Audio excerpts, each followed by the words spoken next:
उत्तर भारत के एक छोटे से गांव में जो चारों तरफ से घने जंगलों से घिरा हुआ था, वहां अजीब घटनाओं की चर्चा जोरों पर थी। गांव के लोग एक अजीब और गरीब और खौफनाक महिला के बारे में बात करते थे, जिसे उन्होंने कई बार देखा था। कहा जाता था कि वह महिला हमेशा काली साड़ी पहने हुए रहती थी और जो भी उसे रात के समय देखता वह या तो पागल हो जाता या फिर रहस्यमय तरीके से गायब हो जाता। इस महिला के बारे में गांव में कई कहानियां थीं। कुछ लोग कहते थे कि वह एक पिशाचिनी थी जो लोगों की आत्माएं निगल जाती थी, तो कुछ लोग उसे बदला लेने वाली प्रेतात्मा मानते थे।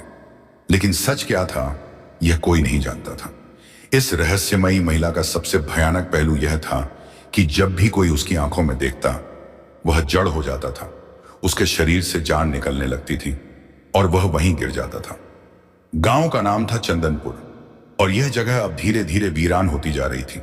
लोग सूर्यास्त के बाद अपने घरों से बाहर निकलने से डरने लगे थे। गांव में रात के अंधेरे के साथ एक अजीब सन्नाटा छा जाता, जिसमें केवल हवाओं की सीटी और कहीं दूर से आती जंगली जानवरों की आवाजें सुनाई देती थीं। लेकिन उन आवाजों के बीच कभी कभी एक औरत की धीमी हंसी सुनाई देती थी, जो गांव वालों के दिलों में खौफ भर देती थी।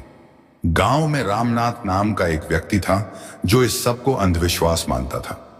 रामनाथ एक साहसी और तर्कवादी व्यक्ति था। उसने गांव में फैले डर का मजाक उड़ाया और कहा, यह सब बकवास है। किसी काली साड़ी वाली औरत को देखकर कोई नहीं मरता। यह सब बस दिमागी ख्याल है। रामनाथ की पत्नी सरला उसे इस मामले को हल्के में लेने से मना करती रही, लेकिन रामनाथ ने उसकी एक न सुनी।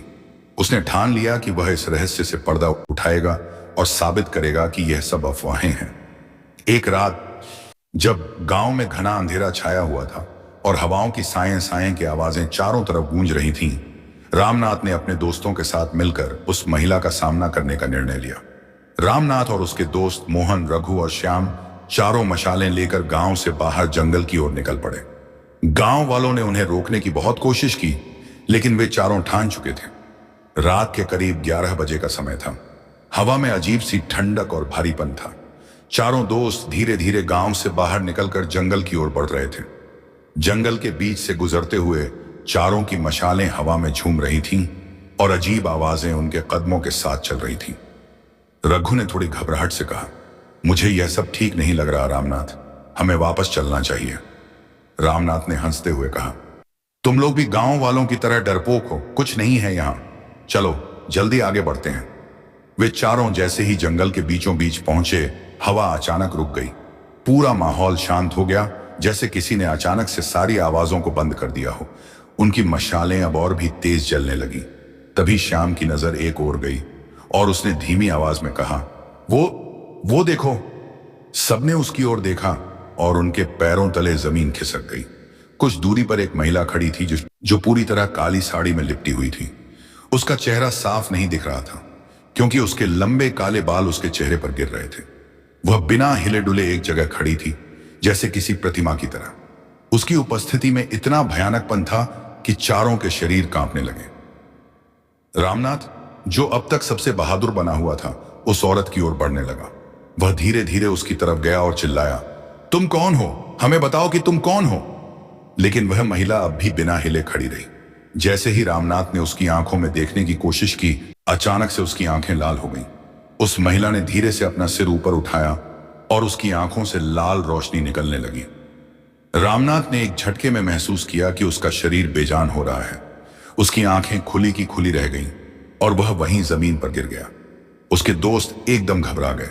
रघु ने चिल्लाते हुए कहा, रामनाथ उठो। लेकिन रामनाथ अब बोलने या हिलने की स्थिति में नहीं था। उसकी आंखें सफेद हो चुकी थीं और उसके शरीर में जान नहीं बची थी। मोहन और श्याम ने डर के मारे वहां से भागने की कोशिश की, लेकिन वह महिला हवा में तैरती हुई उनके पास आ गई।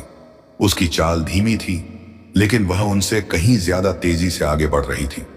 श्याम ने चिल्लाते हुए कहा, यह क्या है? यह औरत नहीं, कोई दानव है। मोहन ने हिम्मत जुटाते हुए अपनी मशाल उस महिला की ओर फेंक दी, लेकिन मशाल उसके शरीर को छूते ही बुझ गई, जैसे वह महिला खुद अंधेरे का प्रतीक हो। रघु, जो अब तक सबसे शांत था, उसने देखा कि उस महिला के पैरों के नीचे जमीन काली पड़ रही थी। जहां वह कदम रखती, वहां घास और पौधे मुरझा जाते थे। रघु ने चीखते हुए कहा, यह कोई सामान्य आत्मा नहीं है, यह अभिशाप है। और तब उन्हें समझ आया कि वह औरत कोई साधारण आत्मा नहीं, बल्कि बदले की आग में जलती हुई एक प्रेतात्मा थी। उसकी कहानी बहुत पुरानी थी। गांव के बुजुर्गों ने बताया था कि वह महिला कभी गांव की ही एक लड़की थी जिसका नाम कमला था। उसे गांव के जमींदार के बेटे ने धोखे से अपनाया और फिर उसकी हत्या कर दी। कमला की आत्मा शांत नहीं हुई और उसने कसम खाई कि वह हर उस व्यक्ति से बदला लेगी जो उस गांव का निवासी होगा। वह महिला जिसने कभी इंसानों से प्रेम और अपनापन मांगा था, अब घृणा और बदले की आग में जल रही थी। श्याम और मोहन ने एक बार फिर भागने की कोशिश की, लेकिन वह औरत उनके पीछे पीछे चलती रही। रघु ने समझ लिया था कि अब बचने का कोई रास्ता नहीं है। उसने अपने हाथ जोड़ लिए और रोते हुए कहा, हमसे गलती हो गई, कृपया हमें माफ कर दो। लेकिन उस औरत की आंखों में अब भी वही क्रूरता थी। उसने धीरे धीरे अपने हाथ उठाए और हवा में एक अजीब सी फुसफुसाहट गूंजी। उसकी आवाज सीधे उनके कानों में गूंजने लगी और उनके कानों से खून टपकने लगा। एक एक करके तीनों के शरीर बेजान हो गए और वे भी रामनाथ की तरह जमीन पर गिर गए। सुबह गांव वालों ने जंगल में जाकर उनकी तलाश की, लेकिन उन्हें वहां सिर्फ उनकी मशालें और जूतों के निशान मिले। चारों का कोई अता पता नहीं चला। उस घटना के बाद गांव में और भी ज्यादा खौफ फैल गया। कोई भी उस जंगल के करीब नहीं जाता था और काली साड़ी वाली औरत की कहानियां और भी भयानक हो गईं। वह औरत अब भी गांव के पास दिखाई देती थी। उसकी लाल आंखें गांव वालों के दिलों में खौफ भर देती थी। जो भी उसकी सच्चाई जानने की कोशिश करता, वह फिर कभी वापस नहीं आता। गांव अब एक मूक गवाह बन चुका था उस अभिशप्त आत्मा का, जो बदले की आग में जलती रही और काली साड़ी में लिपटी हुई रात के अंधेरे में शिकार की तलाश करती रही। कहानी खत्म नहीं हुई थी, क्योंकि वह अब भी वहां थी, काली साड़ी वाली औरत।